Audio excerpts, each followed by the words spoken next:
Now, it is a huge day for President Trump's tariff policy. The Supreme Court is currently hearing arguments over the legality of the way the trade tariffs were imposed.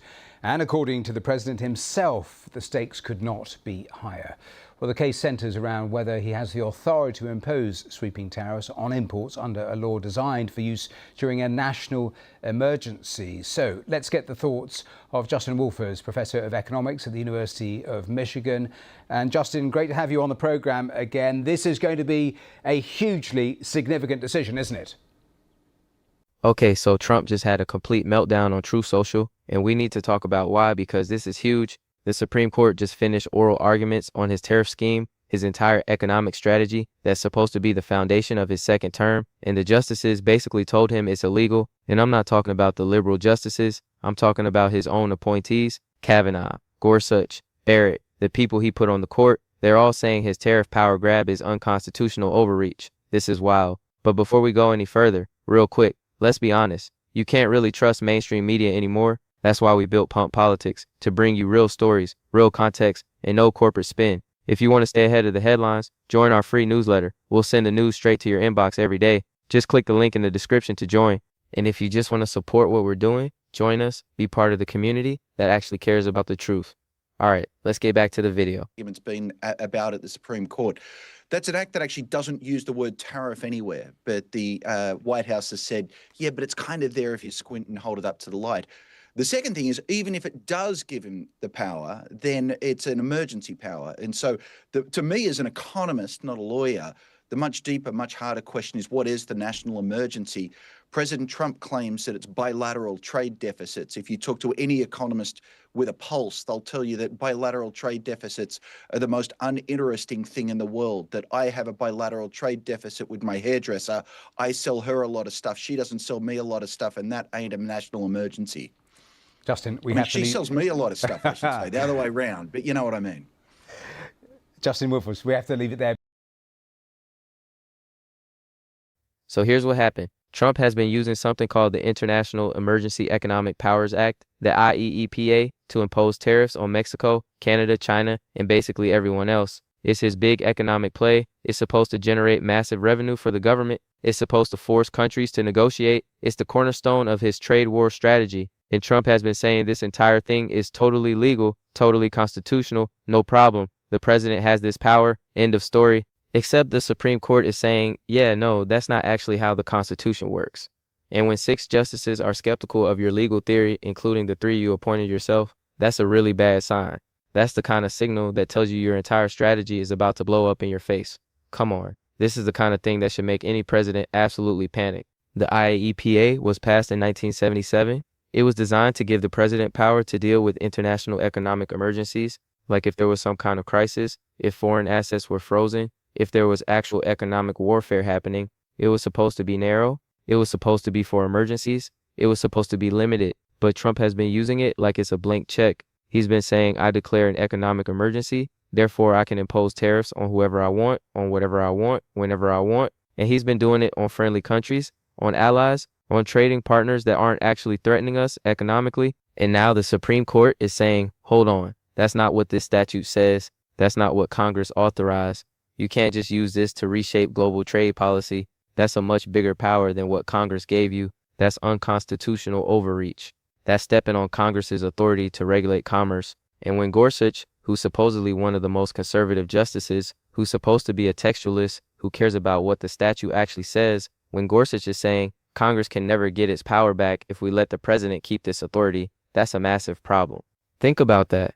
Gorsuch is literally saying, if we allow this, Congress loses the power to regulate trade forever. The president has it. The president can use the IEEPA as a blanket authorization to do whatever he wants with tariffs. And Gorsuch is saying that can't be constitutional. That can't be the right interpretation, because it would completely destroy the separation of powers. It would completely undermine Congress's constitutional authority.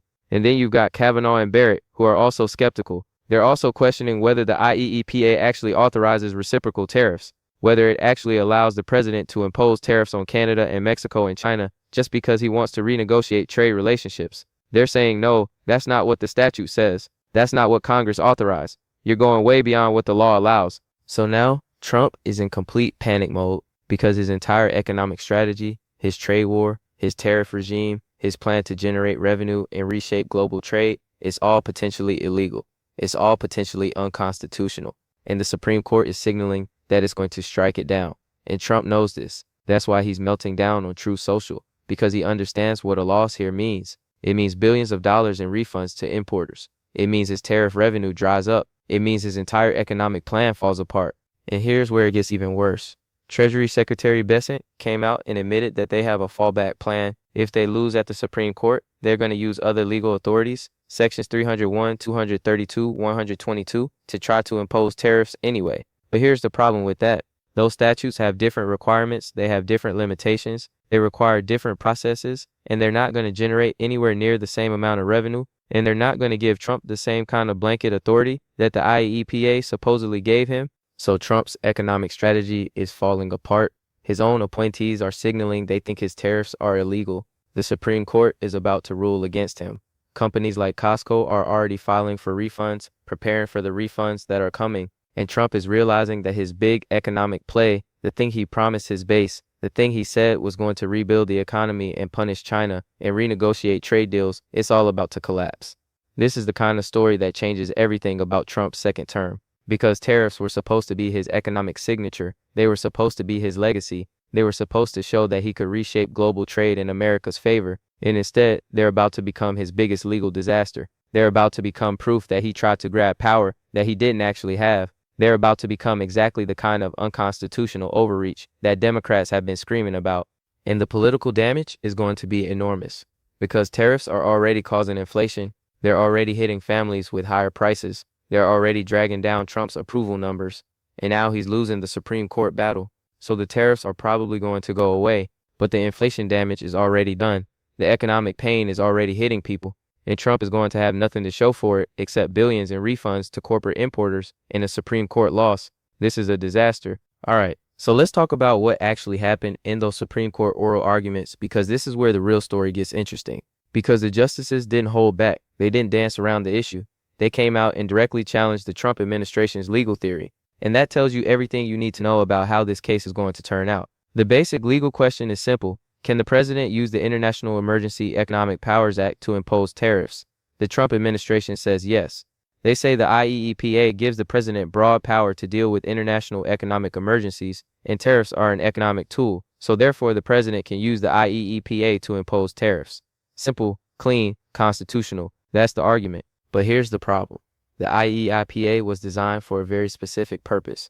It was designed to deal with actual emergencies. It was designed to handle things like blocking foreign assets, freezing accounts, sanctioning countries that are threatening us. It was designed to be narrow and emergency focused. It wasn't designed to be a blank check for the president to reshape trade policy whenever he feels like it. It wasn't designed to give the president the power to impose tariffs on friendly countries just because he wants to renegotiate trade deals. And the Supreme Court justices, multiple justices across the ideological spectrum, they came out and said, we have problems with this interpretation. We think you're reading the statute way too broadly. We think you're extending it way beyond what Congress intended.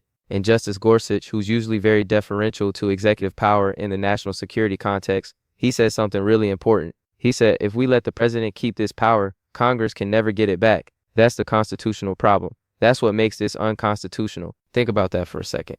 Because that's the core of the separation of powers doctrine. Congress has the power to regulate commerce. Congress has the power to set tariff policy. That's in the Constitution. Article 1, Section 8. The president is supposed to implement the laws that Congress passes. But Trump is trying to turn the IEEPA into a statute that gives him the power to set tariff policy without Congress. That violates the separation of powers. That's why Gorsuch has a problem with it. And then you've got Justice Kavanaugh, who was appointed by Trump, who Trump thought would be a reliable conservative vote. And Kavanaugh is skeptical. Kavanaugh is questioning whether the IEEPA even authorizes reciprocal tariffs. He's asking, what does the statute actually say? Where in the IEEPA does it say the president can impose tariffs to renegotiate trade deals? And the Trump administration's lawyer is struggling to answer that question, because the answer is, it doesn't say that. The statute doesn't actually authorize that. The Trump administration is reading power into the statute that Congress never gave them. And then Justice Barrett, another Trump appointee, she's also skeptical. She's asking hard questions about whether this interpretation makes sense. She's asking whether the president's reading of the statute is consistent with what Congress actually wrote. And again, the Trump administration's lawyer is struggling. because the honest answer is no. The statute doesn't support the president's interpretation. The president is overreaching. So you've got this situation where multiple justices, including Trump's own appointees, are all signaling that they think the IEEPA tariffs are illegal, that they think the president overreached, that they think this violates the separation of powers. And that tells you how the ruling is going to come out. The Supreme Court is probably going to strike down the IEEPA tariffs. The Supreme Court is probably going to say the president can't use this statute the way he's been using it. Now, what does that actually mean in practical terms? First, it means that the tariffs Trump has been imposing, all the tariffs on Mexico, Canada, China, other countries, those are going to be invalidated. They're going to be ruled illegal. Second, it means that companies that pay tariffs are going to be able to file for refunds. And we're talking about hundreds of billions of dollars in potential refunds. Importers, retailers like Costco, they're already preparing to file for these refunds. They're already talking to lawyers. They're already running the numbers on how much they're owed. Third, it means that Trump's entire tariff revenue plan goes away. The Trump administration was counting on tariff revenue to fund various initiatives. They were counting on tariff money to fund infrastructure, to fund other spending priorities. But if the tariffs are ruled illegal, all that revenue disappears. All that revenue that Trump was counting on is gone. And that's why Bessent came out and started talking about fallback plans. He said, okay, if we lose on the IEEPA, we can use other statutes. We can use Section 301 of the Trade Act, which gives the president power to retaliate against unfair trade practices. We can use Section 232, which deals with national security. We can use Section 122, which deals with national emergency. And we can use those statutes to impose tariffs. But here's the problem with that strategy. Those statutes have much narrower requirements. Section 301 requires a finding that there's been an unfair trade practice. Section 232 requires a finding that something is important to national security. Section 122 requires a finding that there's an actual national emergency. So the president would have to make actual legal findings. He would have to justify the tariffs under those statutes. He can't just impose them based on a general emergency declaration. The process is much more limited. The authority is much more constrained. And Bessent basically admitted that those statutes would require permanent reconstruction. What does that mean? It means the tariff regime would be different. It would be narrower. It would be more limited. It wouldn't give Trump the blanket authority he's been using under the IEEPA. So even if Trump wins on the fallback statutes, his tariff program is fundamentally weakened. His economic strategy is fundamentally undermined. And that's why Trump is so angry. That's why he's melting down on Truth Social, because he understands what a Supreme Court loss means. It means his big economic play falls apart. It means his entire second-term agenda gets derailed. It means the inflation that's already hitting families because of the tariffs, all that pain doesn't produce any results. It doesn't produce any revenue. It doesn't produce any renegotiated trade deals. It just causes pain with no payoff. And from a political perspective, this is absolutely devastating because tariffs are already unpopular. Families are already paying higher prices at the grocery store, at the gas pump, at retail stores. They're already feeling the economic pain of Trump's tariff policy. And now Trump is losing the Supreme Court battle. So the tariffs are probably going to go away, but the inflation damage is already done. The economic pain is already baked in, and Trump has nothing to show for it. This is exactly the kind of thing that could flip suburban voters against Trump in 2026. This is the kind of thing that could tank GOP House candidates in the midterms, because you've got families hurting economically because of Trump's tariffs, and now Trump is losing in the Supreme Court, and the tariffs are going away, but the prices don't come back down. The inflation doesn't reverse. The economic pain doesn't disappear, and that's going to be absolutely devastating for Republicans politically. And the corporate community is already preparing. Importers are already filing for refunds. Retailers are already preparing for the ruling. They know what's coming. They know the tariffs are probably going to be struck down, and they're positioning themselves to get their money back. So there's going to be a massive refund bill. There's going to be billions of dollars flowing back to corporations. And Trump is going to look like he wasted everyone's time on an unconstitutional power grab that just cost people money. Okay, so let's break down what this actually means for Trump and what comes next. Because there are really 5 key things that matter here. And if you understand these 5 things, you understand the entire situation. Point 1, the Supreme Court ruling is probably already written. When you look at how the justices questioned the Trump administration's lawyers during oral arguments, you can usually predict how the ruling is going to come out. And based on what happened here, the Supreme Court is probably going to strike down the IEEPA tariffs. That's the most likely outcome, because you've got Justice Gorsuch saying Congress can never get its power back if we allow this. That's a fundamental constitutional problem. That's the kind of thing that Gorsuch cares deeply about. That's going to drive his vote. You've got Justice Kavanaugh skeptical. You've got Justice Barrett skeptical. you've probably got the liberal justices skeptical. So you're looking at 6 justices, maybe 7, who think the IEEPA tariffs are unconstitutional overreach, and that's more than enough to strike them down. So the ruling is probably already decided, it's probably already written. The justices are just going through the motions of releasing it in December, like they said, but the outcome is probably already determined. Point 2, the refund bill is going to be massive. When the Supreme Court strikes down the tariffs, companies are going to file for refunds. We're talking about billions of dollars. We're talking about hundreds of billions potentially. Because Trump has been imposing these tariffs for months, companies have been paying them, and when the tariffs are ruled illegal, companies are going to get their money back. The government is going to have to refund all that money, and the government doesn't have hundreds of billions of dollars sitting around waiting to refund. So the Treasury is going to have to come up with the money. The federal government is going to have to come up with the money, and that's going to blow a hole in the federal budget. That's going to make the deficit worse. That's going to make inflation worse, because the government is going to have to either cut spending or increase borrowing to pay for those refunds. And neither of those options is good. Both of them are going to have negative economic consequences. Point 3, Trump's economic strategy is falling apart. The tariffs were supposed to be the foundation of Trump's economic policy for his second term. They were supposed to generate revenue. They were supposed to fund infrastructure investments. They were supposed to fund other spending priorities. They were supposed to renegotiate trade deals in America's favor. They were supposed to be the signature economic play of Trump's presidency. And now they're about to be ruled illegal. So all of that goes away. Trump is going to have to scramble to find alternative revenue sources. He's going to have to scramble to find alternative economic policies. The entire economic agenda that he promised is probably going to be derailed. And that's a huge problem politically because voters expect results. Voters expect the president to deliver on his campaign promises. And if Trump's signature economic policy is ruled unconstitutional, that's a massive failure. That's the kind of thing that voters remember in election season. Point 4, the fallback plan isn't going to work. Bessent said they can use other statutes if they lose the IEEPA case. They can use Section 301, Section 232, Section 122, but those statutes have much narrower requirements. They require actual legal findings. They require actual justification. They don't give Trump the blanket authority he's been using, so the fallback plan is going to be much more limited. It's going to be much weaker. It's not going to generate anywhere near the same level of tariffs. It's not going to generate anywhere near the same amount of revenue. So Trump is going to have to choose. Either he imposes tariffs under the fallback statutes and accepts that the tariff regime is going to be much narrower and much weaker, or he doesn't impose tariffs and accepts that his signature economic policy is dead. Either way, it's a loss. Either way, his economic agenda gets undermined. Come on, this is a terrible position for Trump to be in. Point 5, the political damage is going to be severe. This is where the real pain happens. Because tariffs are already unpopular. Families are already paying higher prices. They're already feeling the economic pain. And now Trump is losing the Supreme Court battle. So the tariffs are probably going away, but the inflation and the price increases, those are probably going to stick around because inflation is sticky. Once prices go up, they don't necessarily come back down. So families are going to continue paying higher prices even after the tariffs go away. And that's going to be devastating politically. And this is exactly the kind of thing that's going to flip suburban voters.